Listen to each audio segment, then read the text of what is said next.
But as we said, it is a very important week for the sport in the sense that we are recognising how important the positivity about mental health and mental well-being is at the moment. And with that in mind, delighted to say we've got Paisley alongside me, who you've already seen. But Paisley's come in alongside Michael Caulfield, sports psychologist. And Michael, obviously, Paisley's here as your dog, but also for another reason that we will come to in just a moment. Just tell me about, we talk about this week, the importance of mental health, and it's the Awareness Week, but it's something that goes on every day. It's something that you're particularly involved with in a number of different sports through your career. When we have Mental Health Awareness Week, what do you think that does for everyone? It raises the awareness, but also there are 51 other weeks in the year as well to look after ourselves and look out for each other, which I think racing does particularly well. It really does. I know we're all going through difficult periods of our life at the moment, but in terms of community and looking out for each other, I still think racing does it as well as anything I've seen in my life. And I'm very lucky to work in elite sport across every discipline, really. And honestly, racing does it as well as ever because it's demanding, it's relentless, it's tiring. And also it's very judgmental because the results are watched and published and poured over 7 days a week. So it's a very demanding industry, but it does look out for its own very well. Earlier this week we saw an article in the Racing Post talking about the challenges that jockeys face in particular, and how perhaps the challenges that they face lead them to maybe a battle with alcohol. There are other, obviously, vices that they can get involved with, which we know have been well documented over a period of time. But it's not just the jockeys. Absolutely not. I mean, they're the ones you see at the forefront. But trainers, we've got Richard Hughes in this morning. That's an incredibly demanding lifestyle. I work a lot in football, and I've always thought two of the most difficult jobs are football management and training a racehorse, because so much is out of your control. So much. Because you can do everything right and still get beaten. Then, of course, I live in Lambourne with Paisley here, and the hours and demands placed on stable staff are huge, because friends of mine this week were leading up on the 8:40 at Newmarket and getting back at 1 in the morning and back into work before they even had time to barely change their clothes. So it is relentless, and it's not just, as you say, the stars of the show. It's everywhere across the industry, and we have to look out for each other. That's our responsibility, and I will stress again, I think racing in its communities does it really well. One thing that did strike me in that article was the issue that jockeys, it seemed, according to the charity or the people that worked with the Tony Adams Sporting Chance, they were saying that across all the sports, it was jockeys who were the most, or utilised that particular body more than any other sport. Did that surprise you at all, or was that something that it didn't surprise me at all? I think, if I can recall, when Sporting Chance was opened in 23 years ago by Tony Adams, who probably wrote the most defining book on addiction, which was with Ian Ridley, called Addicted. He's now got the follow-up called Sober. And Tony launched the charity Sporting Chance from a cottage in Wiltshire. Little did he know, anyone else know, that 23 years later it is one of the most important charities for addiction across the country, but particularly in sport, hence called Sporting Chance. And I remember referring a jockey to there 23 years ago because it was clear he had addiction issues then. And if anything, if you look back at the last 20 years of horse racing, its development, the amount of racing, when we race, how we race, it doesn't surprise me that, and with jockeys changing too, we know they're tall, we know they're heavier. It doesn't surprise me that they still need further support outside of the racing industry itself. It doesn't surprise me one bit. How hard was it when you were in charge of the PGA, you played your role with the PGA, and even after, how hard was it to allow or to be in the environment where you felt jockeys felt comfortable in coming forward with issues, speaking amongst each other, and dealing with that, or was it always the case of it was different because times have changed, mainly for the better. Although I will stress that not everything we did used to fail back in different days. Not everything we did failed, because life is now so fast. You're there with your tablet and your iPhone, and it's relentless. So we had more time 25, 30 years ago. But I also knew the jockeys were under great pressure then. And you've got Peter Scudamore on. He changed my life with one phone call, which was asking me to go and work for the PGA in 1988. We tried to do an awful lot then with not a lot of money and probably not enough knowledge. And the reason I'm doing this job now as a sports psychologist is because AP McCoy one day said, you should become a psychologist. I'd pay to see you, which surprised me. And so those two conversations literally changed my life. One was Skew saying, come and work for the PGA. And the second one was AP saying, you should become a psychologist. So I said, why? He said, because you're the only one he thinks who gets our madness. Because it's a mad job, if you think about it. But being a flat jockey or a jump jockey, or sometimes even working racing, the hours are mad. So that's how I got into this line of work, because it is relentlessly demanding, and it doesn't get any easier because life gets faster and not slower. And I was so lucky to catch the tail end of the careers of the likes of Willie Carson and get to know the likes of Joe Mercer. And again, in those days, Goodwood was almost not a week off, but you could relax at Goodwood because you'd start on Tuesday, come back on a Saturday. Those days are long gone. So everything has changed, but not everything we did used to fail. Not everything, but there are so many more challenges now than we've had previously. We've spoken a bit about the jockeys, the trainers. At the moment, getting trainers, there is the opportunity, or there are opportunities for trainers to talk now. You're telling me before we came on the show this morning about the opportunity for trainers to come and talk in Lambourn. There is, because I must mention Harry Dunlop, who I didn't know until Christmas of a few months ago. And we got chatting in Lambourn because he lives in the village. He'd given up training. And we got chatting one day, and he then said, when he worked for Sir Henry Cecil in Newmarket, they had a vicar, a chaplain. I must stress I'm not a man of the cloth, so I'm not pretending to be a vicar here. And he said that Sir Henry and other trainers found it really helpful that the vicar would just be in the town, bump into trainers, and they would offload a few worries and issues. And one conversation led to another, and he rang the NTF because I think Harry is a very fine person to speak up now that he no longer holds the training licence. And he said, this could help Lambourn. And I said, how? He said, well, you've got a nice dog, you live in the village, you bump into people.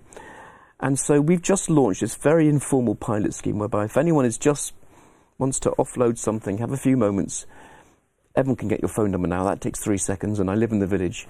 You just bump into me and you say, have you got 10 minutes? And when I hear that, I know that's an hour gone, because they'll want to talk about something.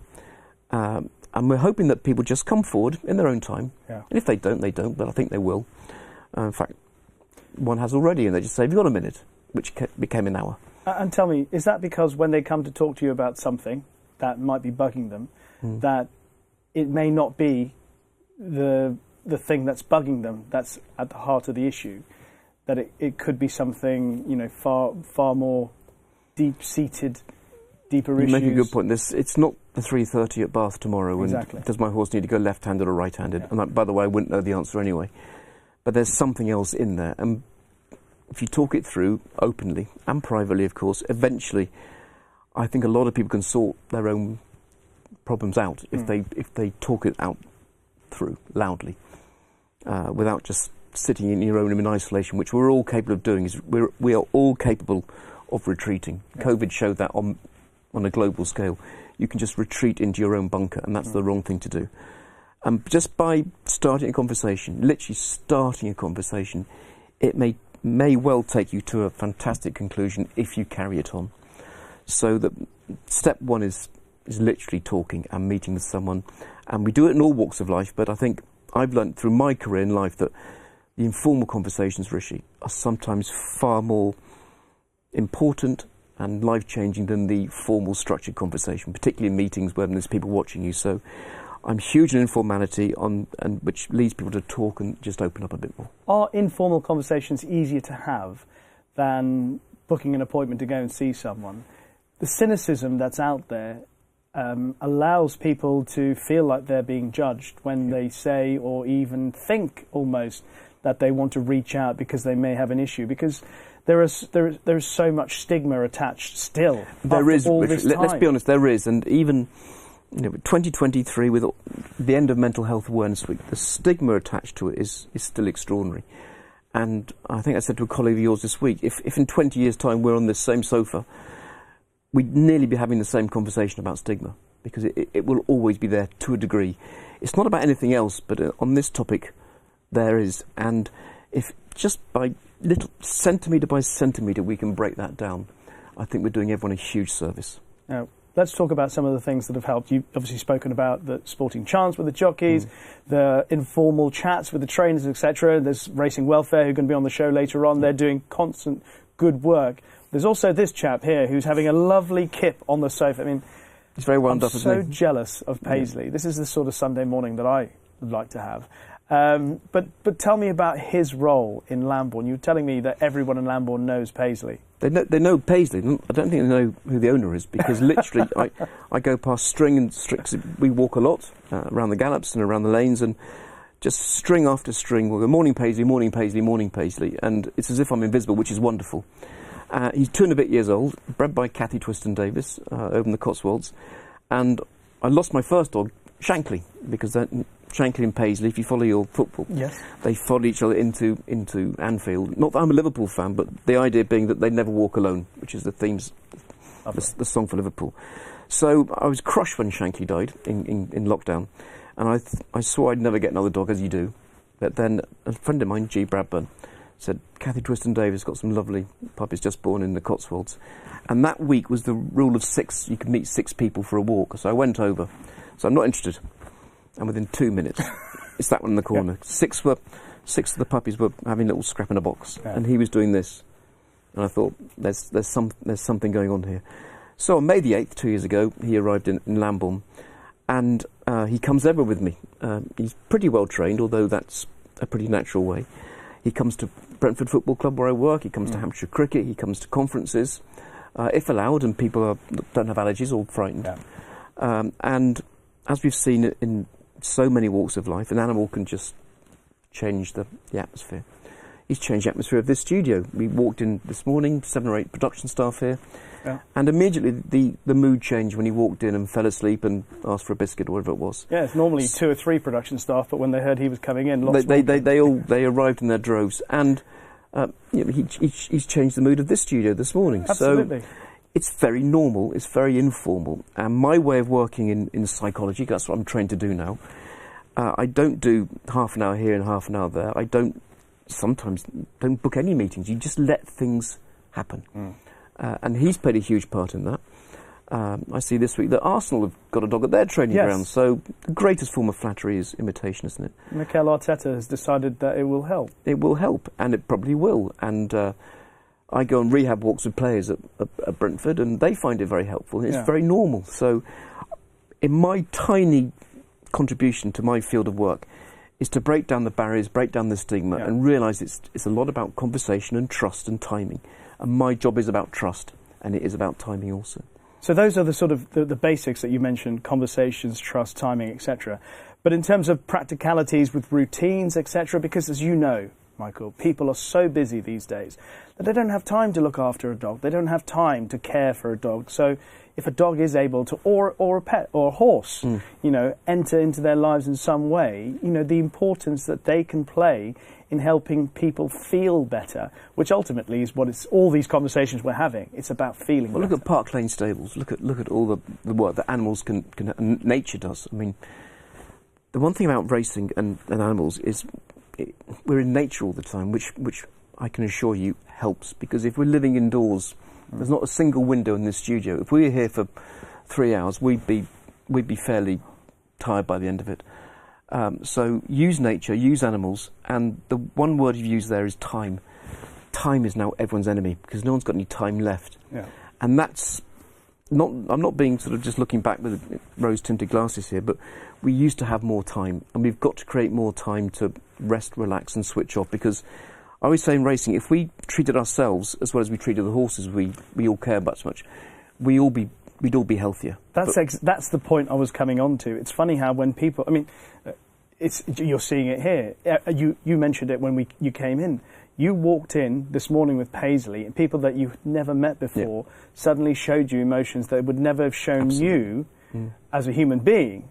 Yeah, I mean, it's I would have just been in another Guess Who, because I'm not a personality or an important person in racing at all. I mean, you'd have to introduce me this morning to your audience because they wouldn't have a clue who I am. But the moment you walked in with the animal, something else happened.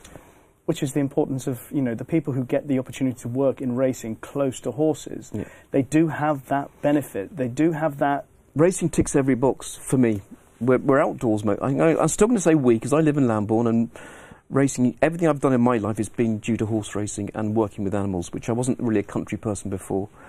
Racing can tick every box if we look after ourselves, because we're outside, we're working with animals, we meet people, we connect with people every day. And the one thing that really worries me more and more about in Mental Health Awareness Week is the more we live our lives online, the less we're connecting with people. So we think at times now we're fabulously connected, and I don't think we are, because you cannot beat still a face-to-face conversation. Look, you're looking me in the eye, I'm looking you in the eye.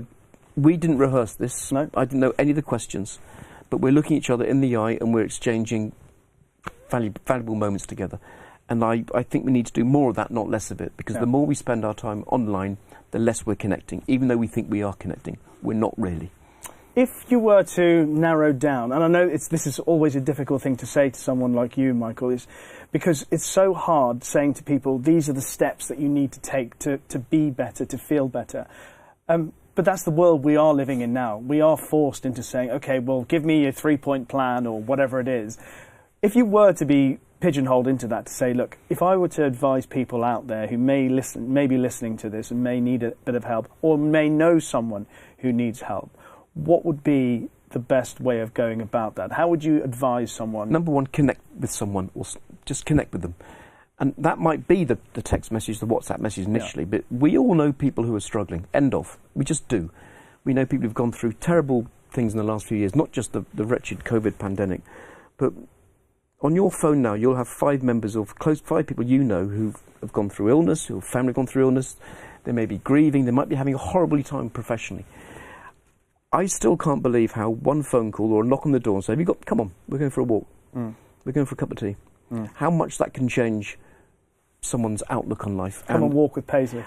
Come and walk with Paisley. I mean, and there's no downside to a dog walk. Yeah. You might get wet, you might get cold, but there's no downside to it. There just isn't downside to exercise. So connect with them, because if I may tell one short story, nothing to do with racing. I had the great privilege of working in the military a few years ago with the senior leadership of the army. And I remember one major general telling me he was going through a terrible time in a war situation. He was absolutely isolated with worry almost, because he was commanding regiments which were being under huge pressure. Yeah. Far more than trying to win the 3:30 at Bath or win a game of football or a game of cricket. And he said he was sitting literally in his bunker, and you can picture the scene, literally in his bunker. Yeah. And by the brilliant communication system, an email appeared. And the email just came from a fellow officer, commanding officer, and went, "How are you?" And he said just that moment, he said, "How are you?" And I rang him back, or I got back in touch. He said, literally, I thought I couldn't do it anymore. But that one, "How are you?" And that changed his outlook. And honestly, Rishi, I think we now look for solutions. We look for digital solutions. Yeah. They're good, but they're not as good as "How are you?" And then meeting up with someone. And we all know someone who needs 10 minutes. Yeah. We might need 10 minutes now and again. Yeah.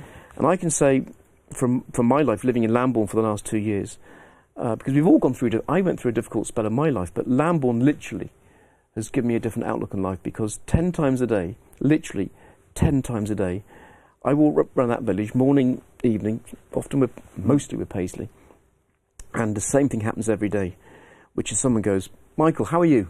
Yeah. "How's Paisley?" "Great win for Brentford yesterday," whatever it is, which it was, by the way. And those things, they are the best things in life. They really are. When someone stops you, I had a chat with someone, in the newsagent in Lambourne, a couple of Sundays ago. We went in there I went in to buy a paper, and there was a colleague I hadn't seen for years.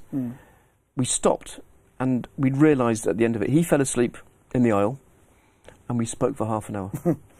Extraordinary. Yeah, I mean, the queue went round us, and everyone just carried on, as you do in Lambourne. And the number of people I bump into outside the newsagent who I haven't seen for 10, 15, 20 years, or I've seen them 2 hours earlier. Yeah. And it just prompts conversation, and it makes you feel better every single time. I can see why these conversations, you say that someone says, "Have you got 10 minutes?" and they go for an hour. You can sit here easily and talk for ages. I hadn't even realised how long we've been talking. Are we out of time? Which is great relief for you. We're not out of time. We are just due a short break. Okay. Subscribe to Racing TV's YouTube channel now to watch more great races like this.